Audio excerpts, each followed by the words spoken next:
যদুর চায়ের দোকানে দাঁড়িয়েছিলাম, গঙ্গার দিক থেকে মতিগঞ্জ দিকে উঠতেই জোরে বাইক নিয়ে যাওয়ার সময় গেল, দেখলাম যে জোরে চালিয়ে গেল, আবার উঠার সময়ও দেখলাম যে জোরে চালিয়েছে।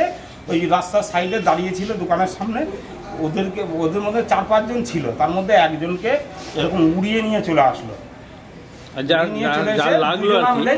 রাস্তায় দাঁড়িয়েছিল যার লাগলো তার নাম কি?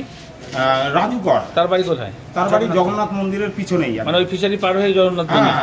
আর যা মারলো ধাক্কাটা বুলেট গাড়ি নিয়ে, তার নাম জানতে পারছেন? টোটো করে নিয়ে আসলাম, সে টোটোতে বসে বললো যে লক্ষ্মীতলা পাড়া বাড়ি। তারপরে তো ডাক্তার নামও জানি, হ্যাঁ, কিন্তু এখনো বাড়ির লোকে খবর দেওয়া যায়নি। আচ্ছা, তো ওই রাস্তা অ্যাকচুয়ালি সহানুভূতি দেখিয়ে নিয়ে প্রচুর লোক ছিল, কেউ নিয়ে আসছিল না ওই অবস্থায়। দুজনে কোথায় কোথায় লিখেছে?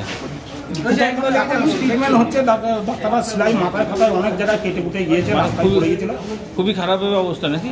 খুবই খারাপ অবস্থা। আর ওই রাস্তা দিয়ে কি মোটরসাইকেল এরকম মাঝে মধ্যেই যায়? এরকম মাঝে মাঝেই দেখি 2-1টা উক্তি বয়সের চ্যাংড়া ছেলে পেলে তারা খুব জোরে স্পিডে যায়, আবার আসে। এর আগেও একবার ঘটনা ঘটেছিল তো ওখানে, ওই মোড়ের মাথাতে মহিলাকে আর কি, একটা মহিলাকে এর আগে ফিশারির আগে করে ওরকম জোর ধাক্কা মেরে চলে যায়। আচ্ছা, কি নাম আপনার? আমার নাম মহাদেব বর্ষা। আচ্ছা, আপনি ওখানকার থেকে নিয়ে? আমার জগন্নাথ মন্দিরের পিছনেই বাড়ি।